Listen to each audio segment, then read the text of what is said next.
Welcome to ET Studios Designscape Dialogues in association with ETRealty. And today I have with me two individuals who are changing the face of design in the country. That's Jugal Mistri, founder and principal architect, GMA Mumbai. And we have Monika Choudhary, who's the co-founder and growth strategist at Habitat Architects. Thank you so much for joining us here today. Thank you. It's an absolute pleasure hosting you. In a rapidly urbanizing country like India, how do you approach designing spaces that promote a sense of community and well-being? If I could start off with you, Jugal. Yeah, so, as an office, though we are based in Bombay, most of our work is outside Bombay. Mhm. And that's for a very interesting reason because, there is this, recent shift in demand of, Mhm. people wanting to have homes, beyond city limits. Mhm. And that kind of for us is the breeding ground for innovation. We also feel that, tradition is a very important part of, doing something creative within our cities. And so we kind of always believe in having a balance between, history and modernity and, using sort of new tools of design. We try to do that as an office. Well, it's excellent to hear. And Monika, how do you approach it? Design is very much deeply culturally rooted. It is also something which is a storytelling experience. Mhm. So when we look at design, we look at what we're trying to weave a story for the inhabitant in there. We do feel that while one is looking at, and as Jugal very rightly said, with the need of houses to go bigger and home becoming way more important post the way the world has changed. Yes, for us, design has become very primarily about the well-being of the people. And how do you weave in innovation into your designs?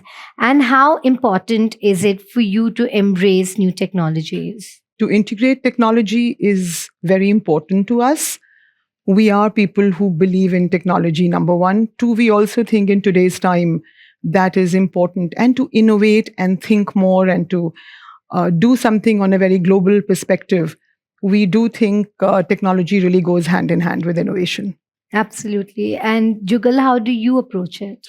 So I guess if you look at India, we've always been like forerunners, as far as innovation is concerned. We are a country with we used to be a country with very limited resources.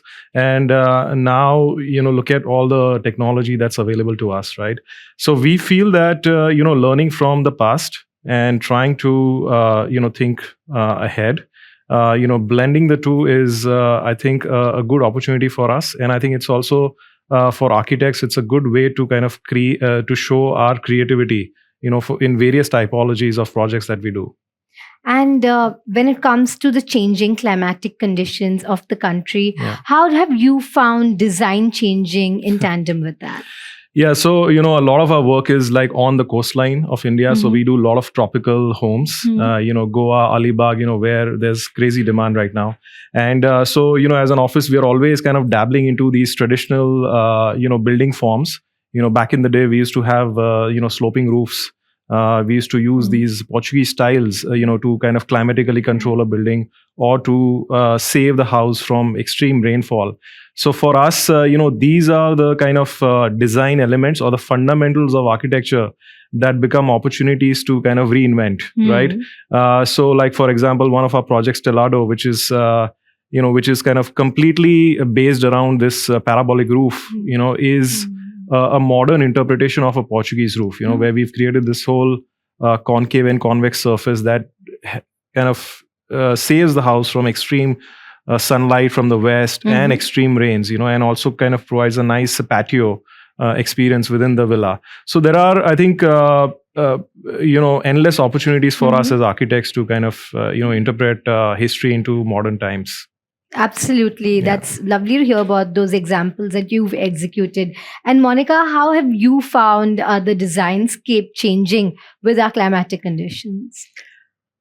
As Jugal put very nicely and very interestingly, that when you kind of go into the cultural aspect of our country and you look at the traditional architecture and then you look at what is required today, happy marriage is something which really works nowadays, I guess, if you Yes. can look at the global trends and also look at the knowledge, the plethora of knowledge that Indians have had in terms of building industry and building as a concept.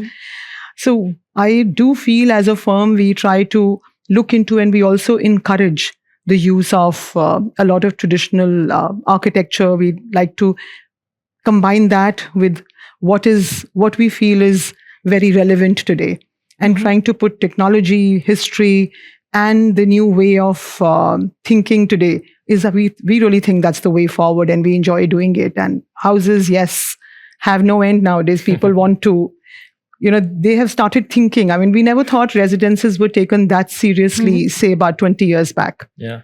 But now the whole ethos has changed from the client's perspective as well. So it's good to be client-centric, but still get what we want to do, which we always wanted to do, really. Yeah, now the Indian homeowner has become very house proud. They're very invested in upscaling their homes.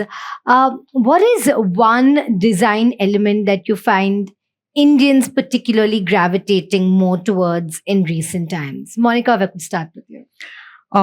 In my understanding, I'm very happy to say that one is gravitating very much towards that inside-outside experience, which because of our temperature earlier it didn't kind of come down that easily, even if traditionally we used to do that.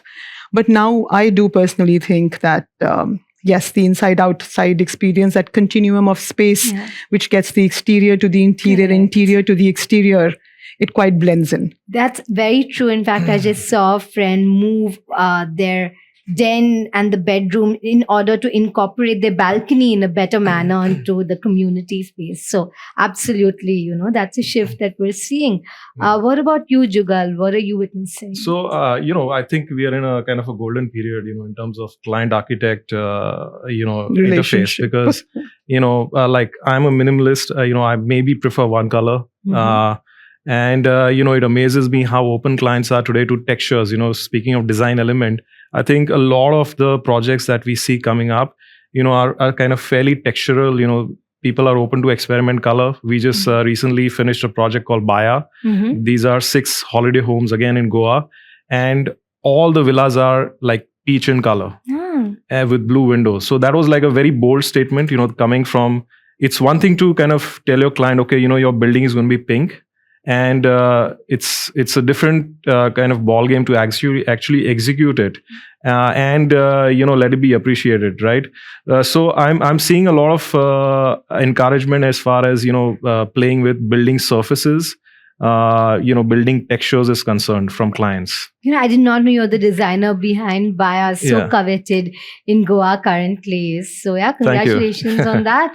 And it's been absolutely wonderful talking to the two of you. Thank you for joining us here at Designscape Dialogues. Thank you. Thank you for your time. And thank you so much for watching. For more such fun conversations, remember to stay tuned to Designscape Dialogues.